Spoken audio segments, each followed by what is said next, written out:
Hello beautiful people. De retour dans mon antre. Après une saison très intense en termes de professionnel, j'ai un petit peu transpiré de ouf.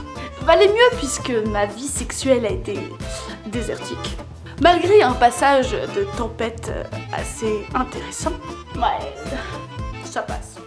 Revenons à nos moutons. Aujourd'hui, on va parler de sperme.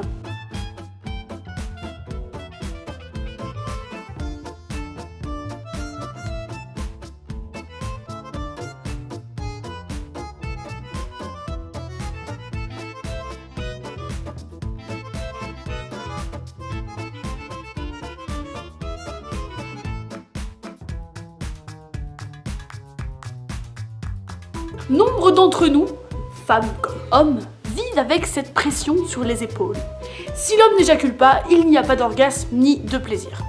Eh bien, j'ai mon petit avis sur le sujet. Beaucoup d'études montrent, et l'expérience et les discussions entre amis ouvertes, que l'éjaculation, ce n'est pas une fin en soi. En fait, ça dure quelques secondes. Par contre, le plaisir, les préliminaires et tout ce qui se passe entre deux personnes consentantes peut provoquer des orgasmes, certes physiques, mais aussi psychologiques. On sous-estime beaucoup le plaisir anal chez l'homme, et le point P qui donne toute une nouvelle palette de plaisir et d'orgasme. I love you in that uniform. Do those nylons go all the way up, or are they like those thigh-high kind? I'm gonna perform a procedure on you called milking the prostate. It's an anally induced ejaculation. You're gonna feel strong pressure on the prostate gland from inside your rectum.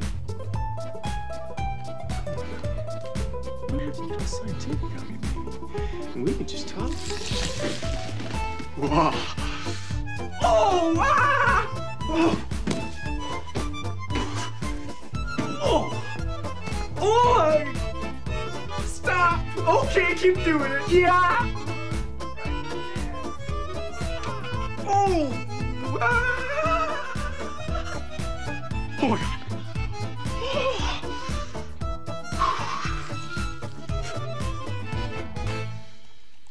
Mais la question reste la même. Peut-on éjaculer sans orgasme? Eh bien, oui. L'exemple que je peux donner, c'est pour la précocité. Précocité qui veut dire éjaculer très vite. L'homme n'a pas le temps de laisser monter le plaisir et l'excitation. Du coup, l'éjaculation ne correspond pas vraiment à un orgasme. Vous me suivez? La jouissance et l'éjaculation, c'est différent. Il faudrait juste arrêter de résumer l'orgasme masculin à son fait biologique.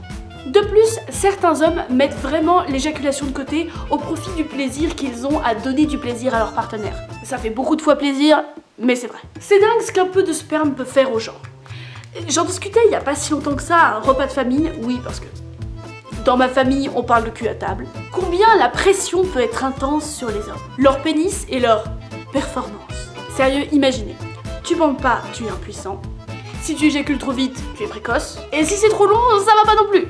C'est un cycle de performance affreux. Et je pense que plus ils se concentrent là-dessus, plus ils peuvent perdre leurs moyens. Honnêtement, beaucoup d'entre nous se sont déjà retrouvés dans ce genre de situation. Même moi. C'est pour dire que même les pros peuvent vivre ça. Et on ne sait jamais vraiment quoi dire ou quoi faire. Le mieux, ça reste encore d'essayer d'être naturel. Et mettre son orgueil de côté. Parce qu'il n'y a pas de place pour la fierté et l'orgueil odieux. Alors au-delà du fait de traiter votre partenaire comme un pauvre petit animal mignon blessé, avec le traditionnel « Oh mon pauvre petit chéri, ta petite queue est cassée », on évite. C'est pas du tout une bonne idée. Étant donné que la majorité des hommes sont remplis d'orgueil et de fierté, et que vous risquez de les blesser en plein à ce niveau-là. Et un petit peu là. La considération, la compassion froide, c'est mieux. Tu veux pas en parler ? Ok. C'est pas grave, hein, on peut s'y reprendre plus tard. Tu veux boire un verre? Non, de vodka. Mais si je peux me permettre, messieurs, on n'a jamais vu dans ce genre de situation l'absence de discussion ou de communication mener à un happy end. N'oubliez pas que les êtres humains sont narcissiques, nombrilistes, et que la plupart du temps, on s'imagine que c'est nous le problème. Alors, sans faire l'éloge de nos performances, comme si on parlait de Ruby X Fender, qui arrive à mettre 2 concombres dans son anus, juste un petit « T'inquiète, c'est pas toi le souci », peut être utile. Voilà, j'espère que cette vidéo vous aura plu, que ça vous aura rassuré ou un petit peu aidé. Si t'as aimé, lâche un petit pouce bleu. À bientôt sur ma chaîne.